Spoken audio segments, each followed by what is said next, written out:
It was a rather varied group. I was going to say motley. What was the Academy like, you asked? I was going to say it was varied, and it included a lot of people who were not psychiatrists. It was a broad array of people interested in psychosomatic phenomena. They weren't even all physicians. And the annual meetings were composed of pretty unscientific sessions in which people just talked about their own personal experiences in treating patients and their own personal opinions about what might be interesting or helpful.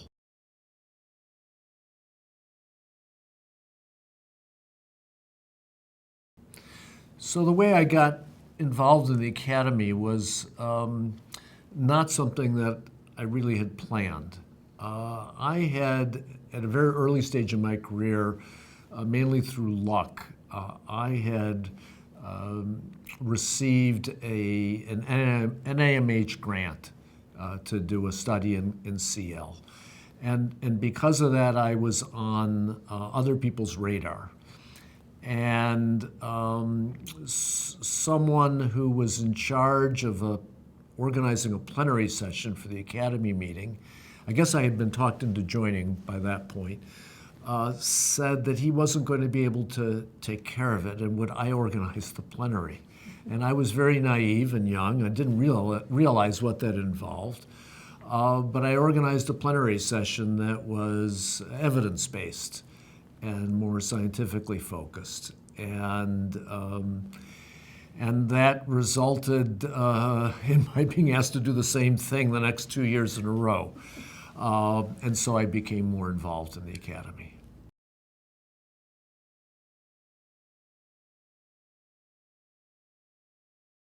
What has been most valuable for me personally have been the relationships that I've formed with colleagues of varying ages all around the country, and coming together to learn from them, to learn with them. But it extends well beyond the national meeting, because these are individuals who I've called on as my career's developed for various things, and sometimes they've called on me. And sometimes those are related to developing a publication. Sometimes it's help with a referral. A patient moves to another city, and I need to find them a psychiatrist there. Or for that matter, if I have a relative in another city who needs medical care, I know that a consultation-liaison psychiatrist in that city is going to know who the best neurosurgeon or a cardiologist is. So it's been personally helpful to me in that way too. And that's not the reason I joined, but that's a side benefit.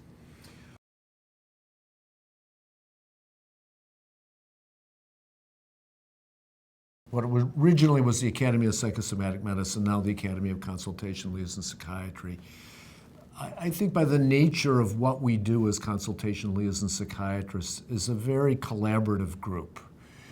And so when I was junior, it was very easy to approach more senior or experienced members of the Academy for advice, whether clinical advice, political advice in dealing with medical school and hospital. But it's also a place where there's a lot of peer mentorship. It's not just a matter of a more senior person helping out a more junior person. I think we offer a lot to each other, and members of the Academy are very accessible to each other.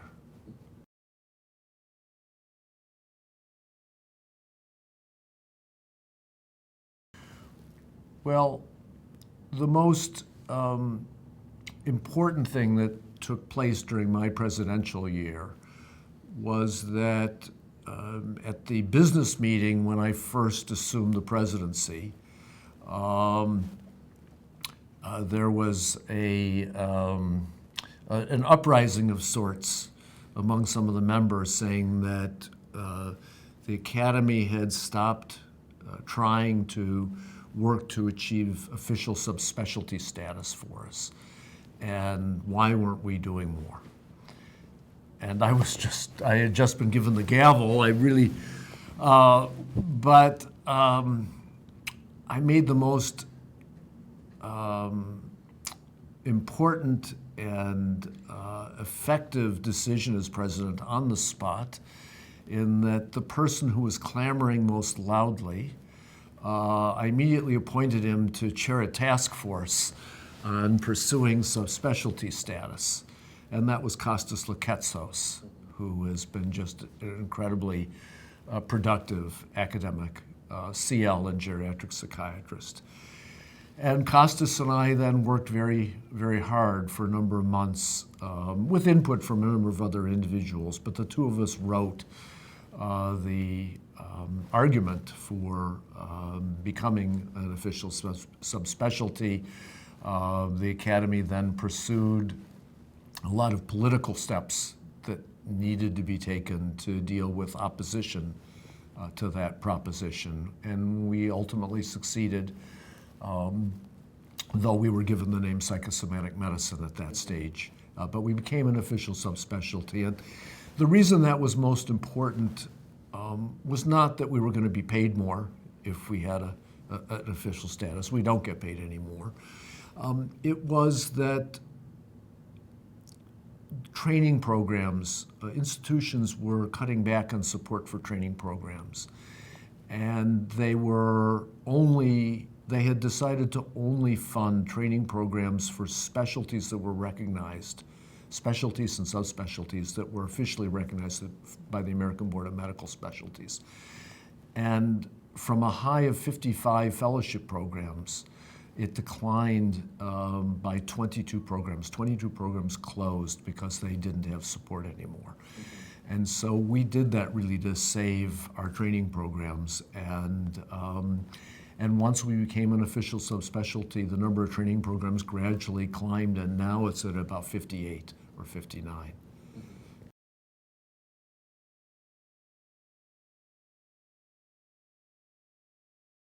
What I would say to someone who is newly joined the Academy is that, like many other things in life, how much you get out of your membership is affected by how much you put into it. And I would encourage new members to volunteer to be on committees. As I said before, this is a very open, accepting, accessible group.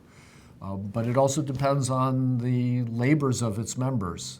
And it's easy to get very involved. If people aspire to someday becoming a leader in the Academy, the way to do that is to be contributing a lot. The people who become leaders in the Academy, who get appointed to council, or who eventually become officers, are people who've done a lot for the Academy. And you get more out of it. You meet more people, you develop more collaborative relationships.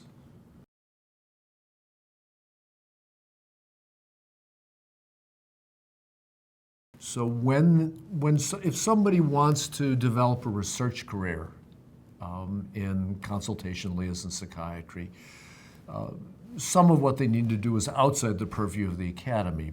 But within the Academy meetings, every year there are presentations that are specifically aimed at helping junior people develop a research career. There are training sessions, there are special presentations, there's a research special interest group. They should join the special interest group, and then they can communicate with people throughout the year to get help on developing their own research ideas.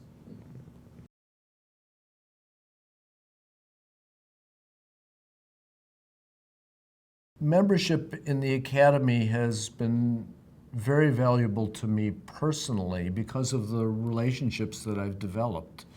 I have friendships that go back 30 and more years here. I come every year. This is the only meeting I attend every year. In contrast, for example, the American Psychiatric Association, I find a very not a very friendly place, and it's just too big. But the academy is really well suited to networking, to collaboration, to developing relationships. When I was asked to edit a textbook on consultation liaison psychiatry, I turned 100% really to other academy members as contributors to that. And that's been true of other publications that I've undertaken. I turned to other members of the academy because I knew who was knowledgeable and who could be depended on to finish the work. Mm-hmm.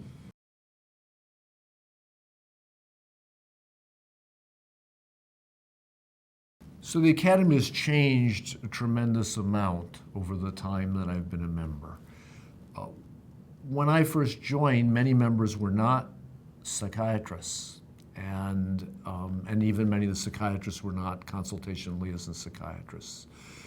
And the academy at the end of the 1980s had positioned itself that if no other organization was formed to serve the interests of consultation liaison psychiatrists, the academy was going to change its nature and become that.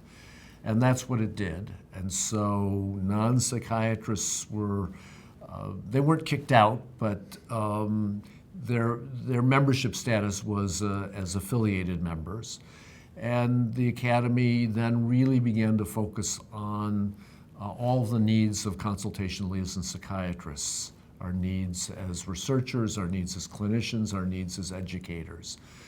And then when we achieved subspecialty status, it brought renewed attention to our subspecialty by other psychiatrists and by other physicians outside of psychiatry. And a lot of young people became more interested in our specialty, and the membership and attendance at the annual meeting has essentially tripled over the last 10 years, which has been really inspiring and amazing.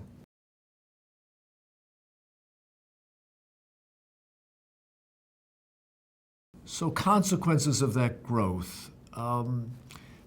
I think the biggest risk of that growth is that we would lose the sort of small town friendliness and ability to network and form connections with people. As we get bigger, it becomes a more anonymous place for some people. The Academy is aware of that risk and has introduced new features like special ways to get new members together and to introduce very junior people to more senior people so that they feel welcomed and connected. I think the major opportunity for the Academy as we grow bigger, we also grow stronger. We're financially in a better place, and that puts us in a position to better influence the delivery of healthcare in this country and to hopefully disseminate the recognition that consultation liaison psychiatry has been underutilized and underfunded, and that we can really improve medical outcomes in a wide array of medical care.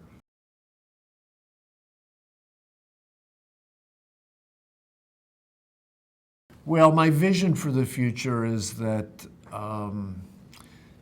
that much of psychiatry will become consultation liaison psychiatry.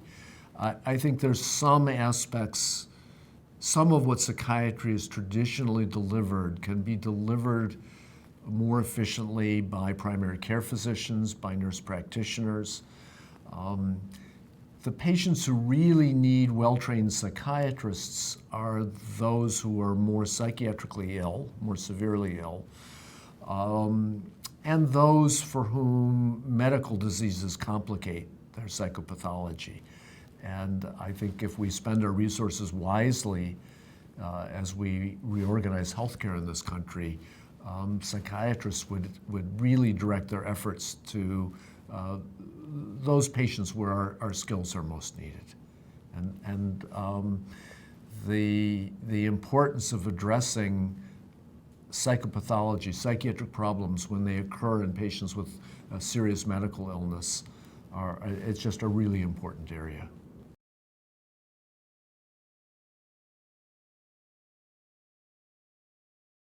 To be happy in your career, it's very helpful to know yourself.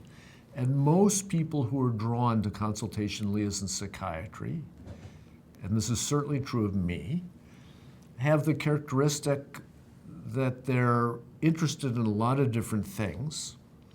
But there's a negative side to that, which is that we get bored if we're doing only one thing. And I think it's important to know that about oneself and to build your career around that. Because if you get pushed into too narrow a niche, I think most consultation-liaison psychiatrists are going to be unhappy ultimately. And we're sustained by being able to get involved in so many different ways with patients and with non-psychiatric colleagues.